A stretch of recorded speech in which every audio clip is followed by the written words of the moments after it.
If these 3 players can beat me at Total Warhammer 3, then they'll win $1,000. God damn. That's a lot of money. After nearly a year of waiting, Total Warhammer 3 has released their hugely anticipated DLC, The Tides of Torment, and they paid me $1,000 to play it. As nice as that money is, taking it feels just a little bit too boring. So I'm raising the stakes. If these 3 players can beat me in a Tides of Torment campaign, then I'll give them that money. But they have a time limit. If I'm still alive and kicking by turn 100, I keep the money, and they get nothing. So every turn counts.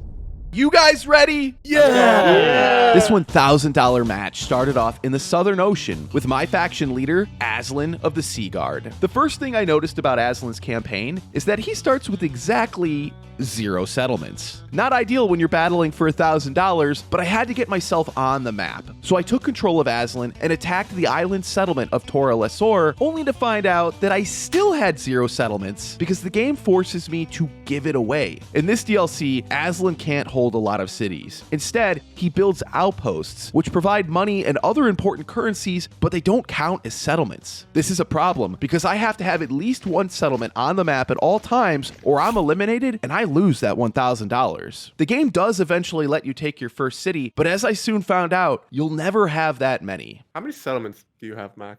Well, so the thing is, my faction actually doesn't get a lot of settlements. I'm very limited on the number I can build, so I think technically I only have 2. But I'm hearing excuses, to be honest. luckily, though, for what I lack in territory, I more than make up for in mobility. In this campaign, Aslan benefits from unique sea lanes that let me sail across the map instantaneously in what would take other factions a dauntingly long voyage. Oh, those big portals, are they a problem? Those are to like the sea lanes, so Mac can come back here and retake his lands using them. I created those sea lanes, yeah. Well, I mean, only you can use them from what I can tell. My sea lanes connected me to Lustria, Ulthuan, the Southlands, almost every corner of the map, and it was only turn 5. Soon, I was expanding the greater Elven Commonwealth across the globe, and gave some of the other players a bit of a heart attack. Oh god, he's already killing those guys? Yeah, he's everywhere. Run, Rick, run! Meanwhile, my opponents had been making moves of their own. In stark contrast to Aslan, their factions have no settlement cap. By turn 10, they had already conquered a combined 50 settlements. It could have been even more, but Scott gambled on an early game monster hunt that didn't quite go his way. Alright, there's a chance that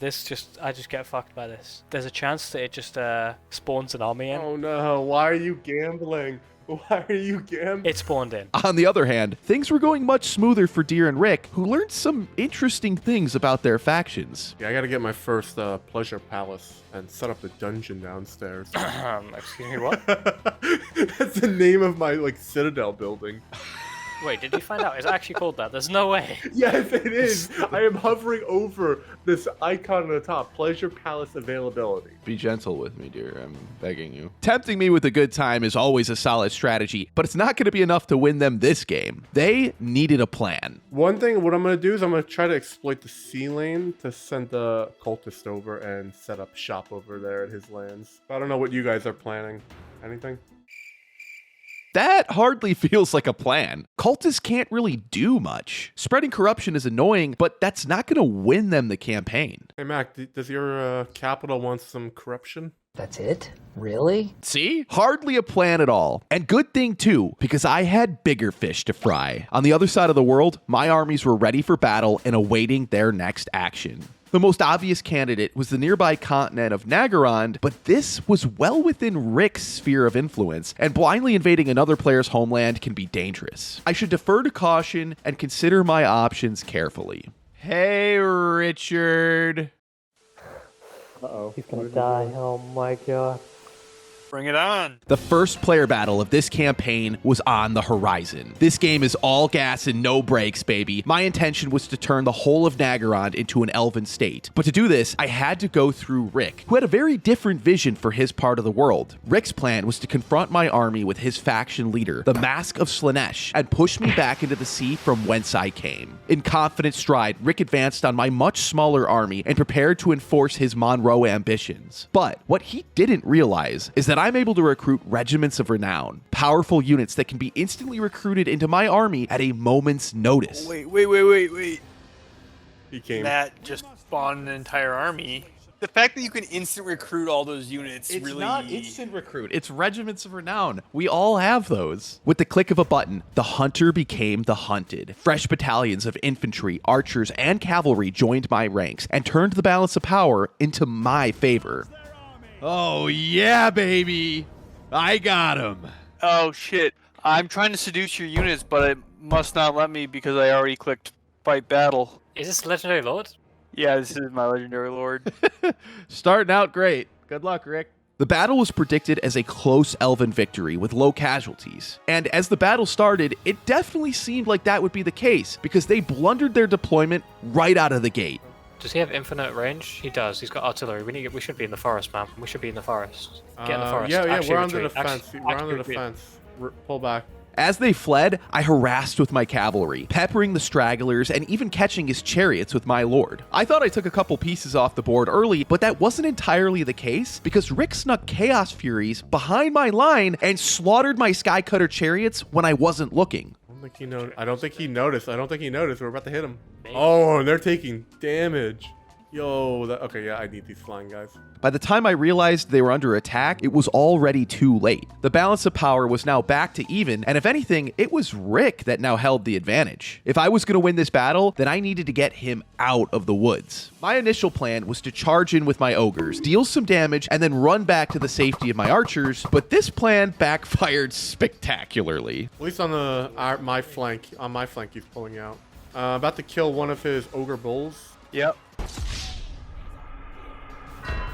If I was going to get Rick out of the woods, then I needed to take an even bigger risk. 99% of gamblers quit before winning big, and I'm not quitting, baby. My plan now was to risk my archers. I marched them to the edge of the tree line, practically within earshot of the demonettes, and goaded Rick to attack me.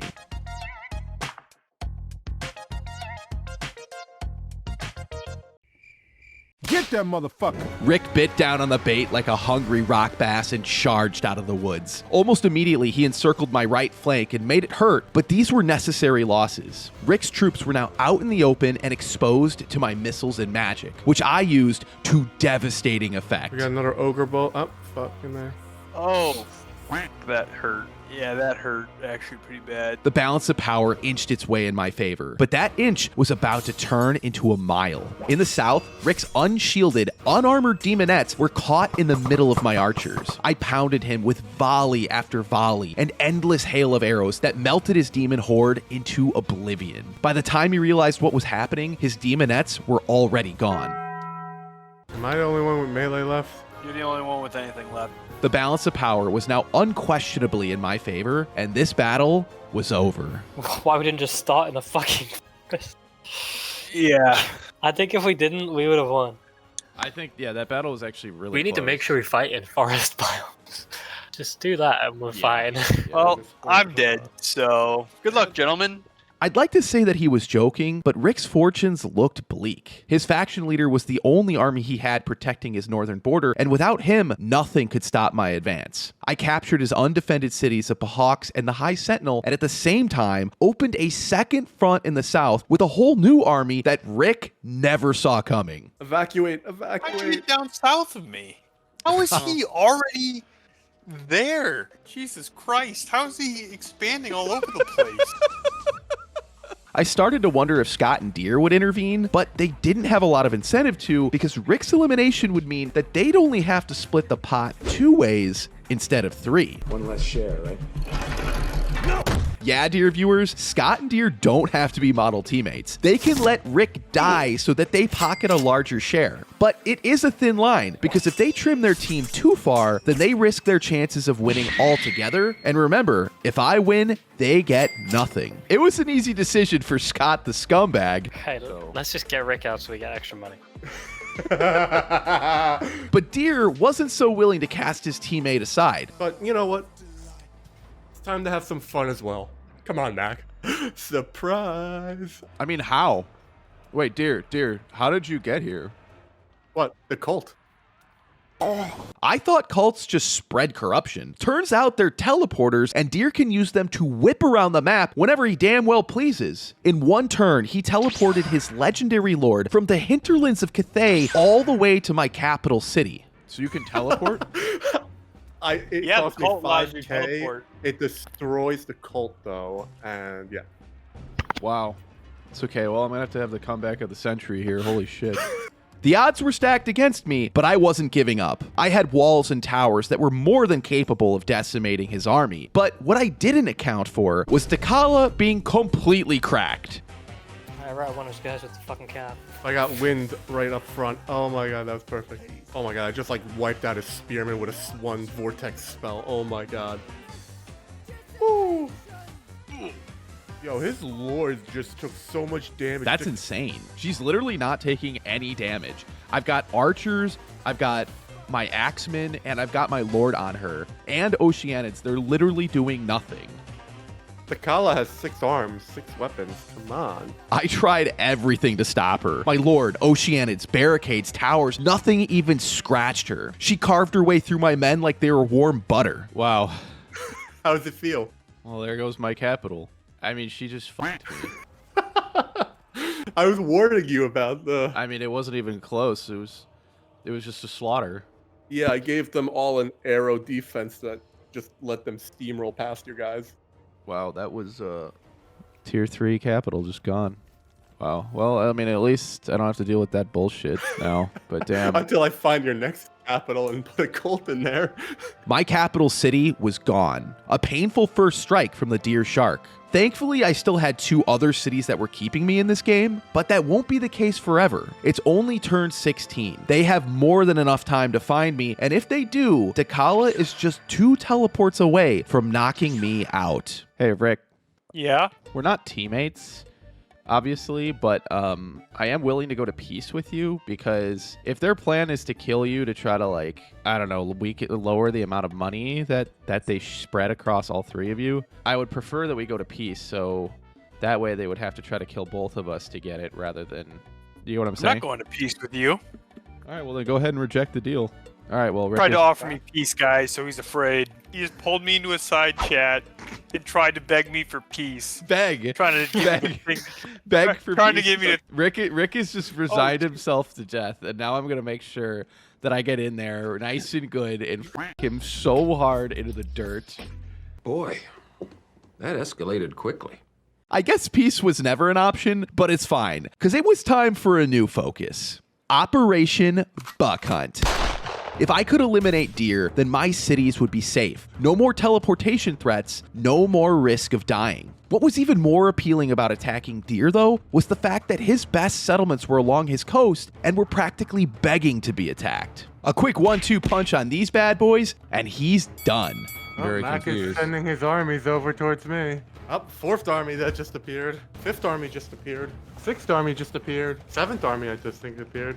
8th army just appeared. With one final rousing speech, I sailed through the last sea lane separating me and deer and arrived on the other side. This is where my D-Day invasion begins and deer ends. Keep those actions clear.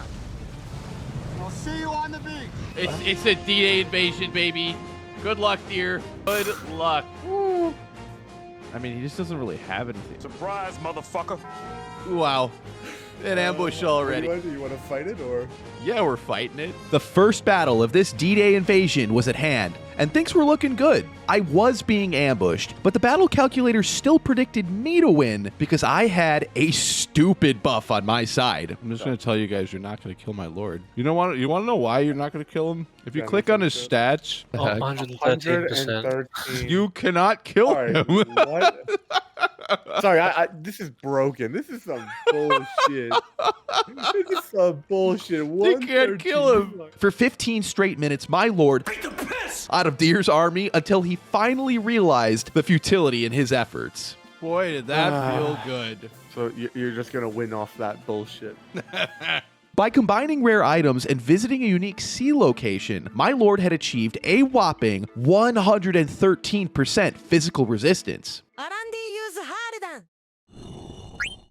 This meant he was impervious to regular attacks and was essentially unkillable on the battlefield. Just fucked. Fucking broken, man. Like, what the hell? After a bit more trolling, I landed the rest of my armada and prepared for the second phase of my invasion. Where are you going? Don't run. He's just hunting his ass down, Scott. He has nowhere to run. We're gonna fight this. F you. I was extremely confident going into this battle. I had Imric, Altharion, and Aslan on their dragons, flanked by thousands of spearmen and archers. To me, it really wasn't a matter of whether or not I'd win, it was more of a matter of just how easy it'd be. Or so I thought. Deer had secret keepers, giant monsters that are shockingly fast for their size with a particular taste for elven blood. These demons excel at taking out enemy generals, and unfortunately for me, I was about to witness this firsthand. He's so close to dead. Yes, I got him. Nice. His monsters were like a giant demon death ball that I just couldn't stop, and my opponents found it pretty funny. I love how Scott's running with the monster stack. It's so funny. Comedy aside, this battle was quickly becoming a nightmare when it was supposed to be a walk in the park. No. Wait.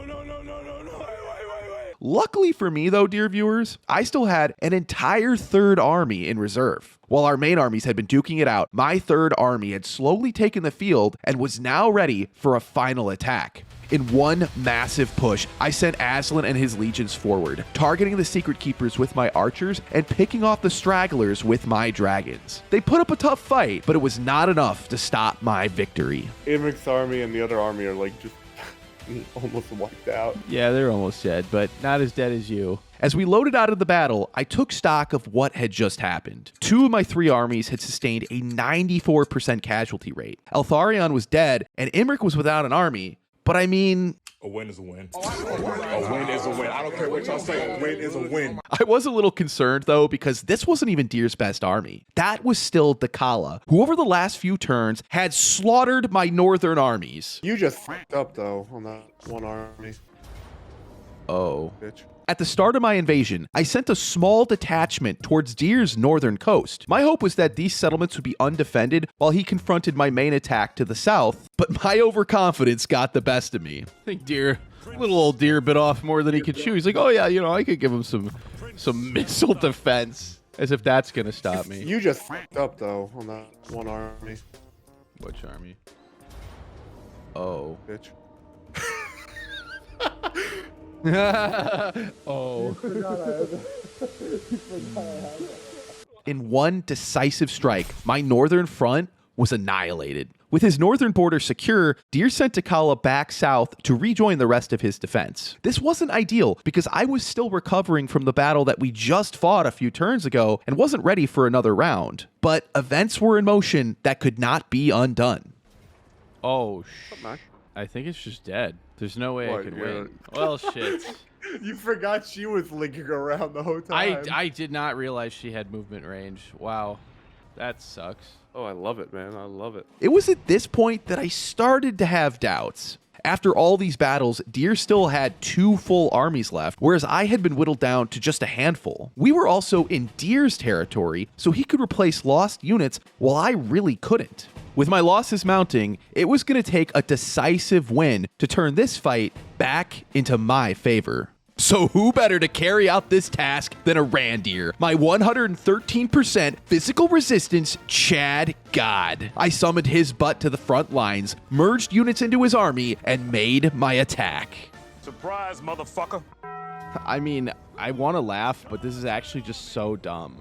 This is like the 5th ambush. Apparently, Deer put his 2nd army into ambush while I wasn't looking, and now my trump card, my best army, was caught in an ambush. But it's fine. This is a Randir. They literally can't kill him. Except he's not. A Randir only has physical resistance. Before this battle, I made sure to load my army up with units that have magical attack with the sole purpose of taking his ass down.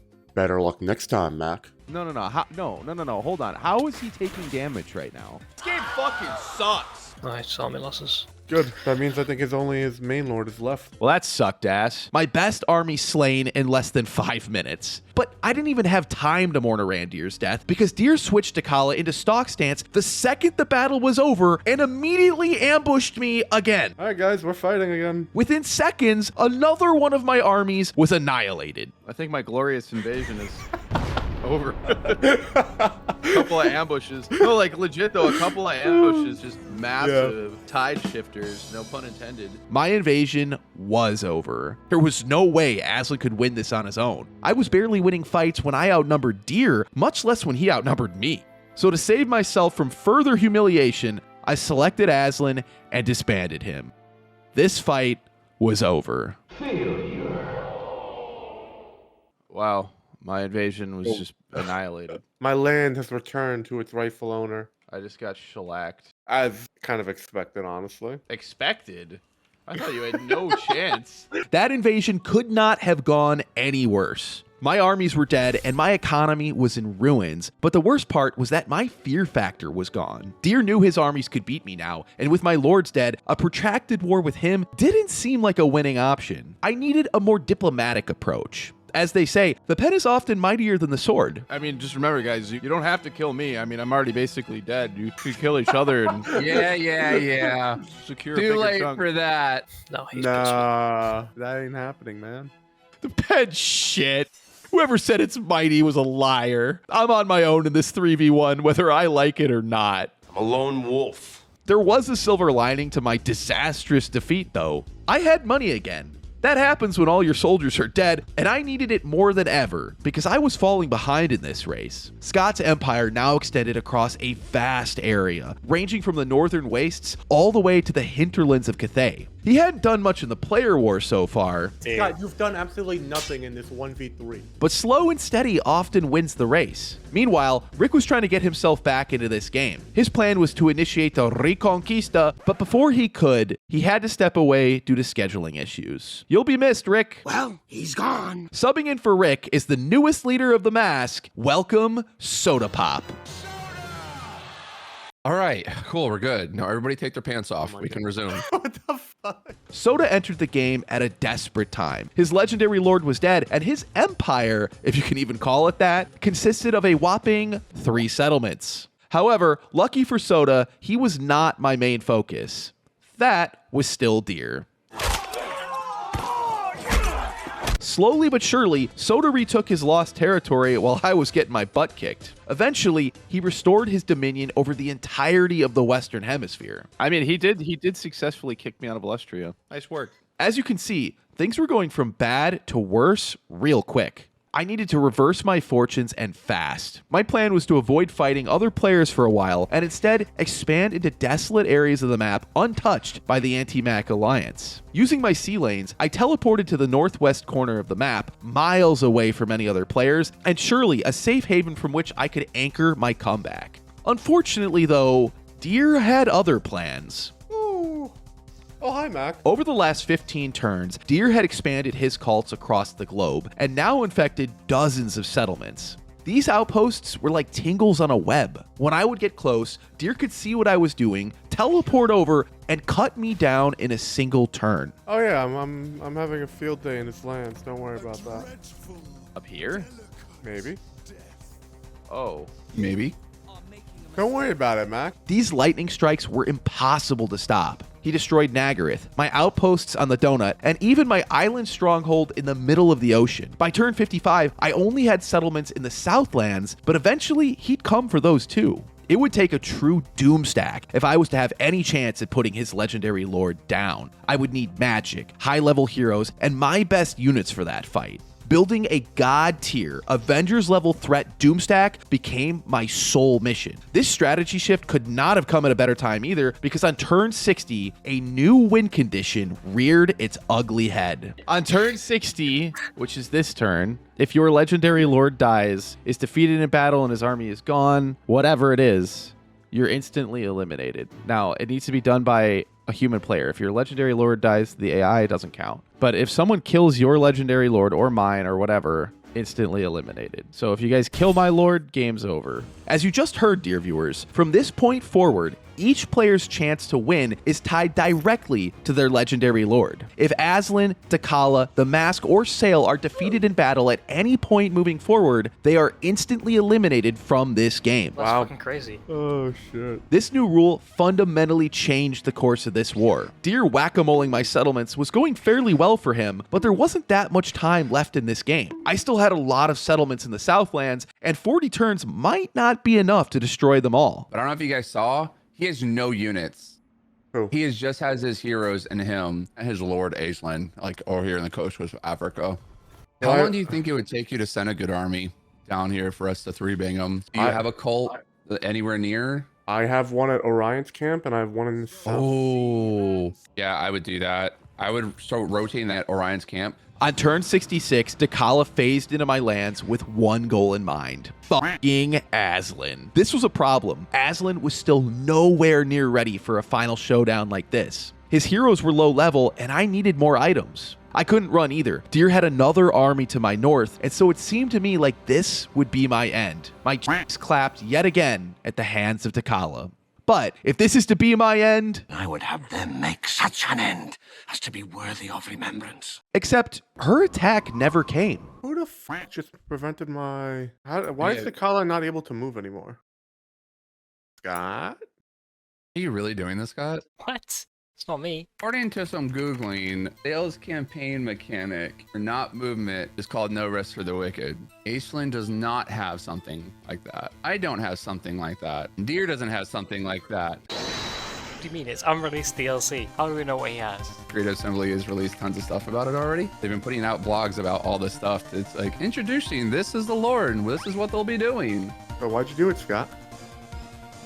You know, maybe I don't need your clown asses, okay? Fuck this campaign. My mission's now to kill Scott. I don't care. Let the hunt begin! Scott's true intentions were clear. Take Deer out back behind the woodshed and shrink the pot. 500 for him, 500 for Soda. Things were finally getting interesting. His former teammates felt like he was just throwing the game because there was only 30 turns left to kill both me and Deer, but Scott had a plan. Yeah, boy. In this DLC, Sale gets a unique faction mechanic called Manipulations, which provides a powerful set of actions to boost your armies or decimate your enemies. When I say these are powerful, I mean it. At the start of the turn, Scott used the first of his tier 3 manipulations, Weakened Reality, to raise Deer's capital city. Literally with a click of a button, Deer's tier 5 capital was gone. I nuked it. Oh. He can't recruit shit, okay? He said, oh, I'm gonna make it my mission again. He can't. He's fucked. Losing your capital city is painful. Trust me, I would know. But Deer had an even bigger problem. He couldn't find Dakala. Hold on. I got a question for people. Wait, what? Because where the fuck is the Kalia? I nuked that bitch. Scott did in fact nuke that bitch. Using a second manipulation called Mutinous Whispers, Scott instantly wounded Dakala and turned her Doomstack into a rebel army. This was Deer's last straw. There's no point in playing. It means you don't lose. It means you don't lose. No, I'm dead. No. That's actually so funny, though. I'm sorry, Deer, but that's hilarious. It is. I was just saying to these guys that you're beating my ass with the Kala all campaign, and what a poetic finish to have you just wiped off the map with an ability. Didn't even have to fight her, just dead. Just dead. The strongest army in the game brought down without Scott so much as unsheathing his sword. These manipulations are no joke. Deer couldn't replace his army either. His capital was destroyed, and so he couldn't re-recruit elite units. He had no way of getting himself back into this game. On the following turn, Scott launched a two-pronged attack from both the east and the west, and on turn 74, Deer was dead. So, any final words, Deer? Yeah, any final words, Deer? I will get my revenge, Scott. Watch your back. I will get my revenge. Well, let's test that. Not in this campaign, but in another campaign. You didn't lose anything. Damn it. Good luck, Soda. Use that money wisely that I sent you. Thanks, man. GG. That was one of the most disgustingly well-planned decapitations I've ever seen. Soda and Deer were convinced Scott was throwing the game, only for Scott to throw Deer off a cliff. After Deer's timely death, the game entered what I can only describe as a lull state. The war had dragged on for over 70 turns already, and we needed a breather. Soda focused on rebuilding a war-torn Lustria, while Scott spent time consolidating his new territory. For my part, I was still pursuing my goal of an unbeatable Doomstack, and dear viewers, I think I finally had one. In this DLC, Phoenix Guard become truly shocking. They can get up to, brace yourselves, up to 40 40% ward save, 40% ward save, and 80% physical resist. This is just a normal unit. Their stats in general are good, but when paired with these buffs, they're actually just insane. By the time turn 85 rolled around, I was itching for a fight. Aslan was level 48, and my army was ready. But this wasn't going to be easy. Scott and Soda had resumed their alliance. Soda was definitely a little upset about the betrayal from earlier, but it was turn 87. They couldn't delay any longer. Scott's armies barreled down from the wastes, while Soda teleported in from across the map. The final fight of this campaign was at hand. This is where we make our stand. This is where Aslan defeats Sail and the Mask. Go, go, go, go, go, go, go, go, go, go, go, go, go, go, go, go. All right, let me find it. Give me a second.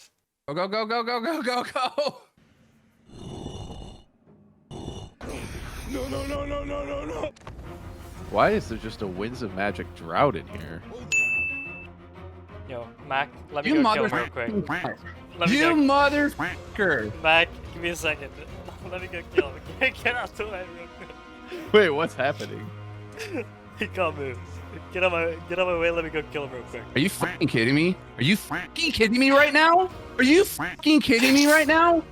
There's no way you could keep him down. It's only 2 turns. I can reach there in 2 turns. So what do you mean? I think we all know what just happened, dear viewers. Scott the scumbag betrayed Soda. It is what it is, okay? I'll be honest, I did not expect that. Scott marched past my armies and beelined straight for the Mask. Soda couldn't teleport away. Scott's manipulations prevented all movement as 4 mammoth armies descended on his faction leader. But just as they were about to make contact and trample his faction leader into the dust, Soda deleted his army. You delete the army? Yeah, I'm not gonna give you the goddamn satisfaction. Soda had just deleted his army. I get it, being betrayed twice is incredibly frustrating, but deleting your army is firmly against the rules. You can't just delete your faction leader off the map to avoid a fight because you don't like what happened. That is a disqualification. Disqualified. Do I need to be here for this, or does this just like, does the game end if I leave? No, you can leave. I can? Cool, awesome. You're a cinema. Wow. Not the way I saw things ending for the Mask, but in the words of Scott, it is what it is. Soda was eliminated, and the true final battle of this campaign was at hand. Aslan versus Sail. Legendary Lord versus Legendary Lord. Mano y mano. Okay, finally, we're ending it, Scott. Because then if I win, you're not getting the fucking money, and all of that was for nothing. I don't care about the money. I just don't. Okay, let's do this, Scotty. You ready? Yep. My only goal of this battle was to execute the Faithless. If I could take down Sail, then the rest of his army should break and run. The only problem with this strategy was the swarm of chimeras guarding him. I had to take them out first before I could get to the beheading. The opening clash went well. I had a lot of abilities that increased my melee stats, and I got some big hits in. That's a lot of damage. But Scott wasn't just waiting around for me to make all the moves. He called up Sail and plowed his way through my front line like a truck, slamming into my archers and turning them to paste. At first, I was pretty upset about losing my archers, but then I realized this is an opportunity. Sail was now deep in my territory by himself. Sail's good, but he's not unkillable. I took command of my units and made my attack. Lords, heroes, dragons, magic, all hammering Sail's health like a battering ram. In just a few seconds, Sail's health was already under half. Scott tried to run him out of there, but I hit him with an ability that locks him in place. I got him with the Tormentor swords. He's trapped. He's stunned for how long? For 30 seconds. He can't move for that long? What is this? I thought it was over. Sail just had a sliver of health left, but Scott was funneling more and more troops in while we fought. I didn't really notice it at first, but very quickly I became outnumbered. I was trying to ignore the other units and just kill Sail, but they kept getting in the way and blocking my attacks. But Sail was so close to dying. Just a few more hits and he'd be gone. Sail, what's going on with yours? Oh shit! I had completely forgotten about Aslan, who was now getting dogpiled by 15 chimeras. I tried to get him out of there, but escape was not an option. Get over here! 90, 26? Oh, he's dead. He's just dead. Wow. It goes without saying that this was a huge loss. Aslan, my faction leader, was dead. But things were getting worse. My front line was beginning to buckle in the face of Scott's overwhelming numbers. If I was going to win this battle, I had to kill Sale now. So I called up the strongest general I had, Imric, the Knight of Calidor, one of the strongest duelists in this game, to carry out Sale's execution. He flew in on his dragon, aiming for a quick kill, but Scott was ready for this. For a second time, he blocked me with mammoths and giants and repaid my plan with interest. No, I can't lose Imric too. Imric's gone, man. Walk in, Mac. Wow, all my lords and heroes are just dead.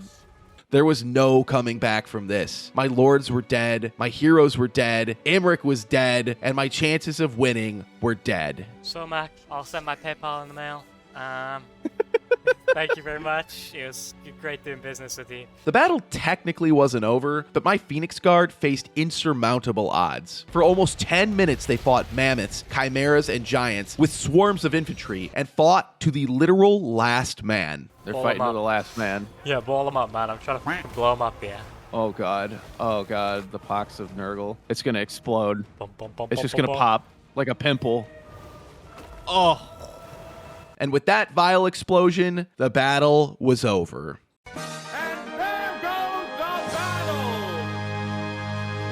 I mean, like, I'm honestly surprised you did this well because, I mean, these Phoenix Guard are insane. Yeah, they're pretty fucking good. But it didn't matter. After 89 turns of war, Scott had emerged victorious. Well done, Scotty. Well, Scotty, you just won yourself $1,000. Yes, You sir. backstabbed 2 of your teammates and endured death threats. How do you feel?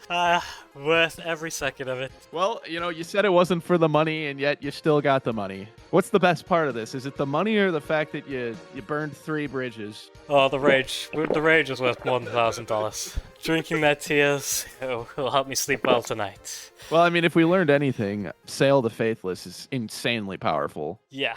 He's disgusting. Gimme. You know, I earned it, you know. I want to thank my mom, my dad, everyone, you know. Yeah, I mean, it was a big win for you, Scotty. Well, there you go, buddy. Nice job. Hey, thank you very much for that. Thanks for watching. I want to extend a huge thank you to our channel members. This would not be possible without you guys, and I'm appreciative every day. Also, if you'd like to play in our campaigns just like the guys you saw today, then consider signing up for Warlord. You can find this on our memberships tab on our main channel page. Lastly, but definitely not least, we'll see you again soon for some more Warpstone.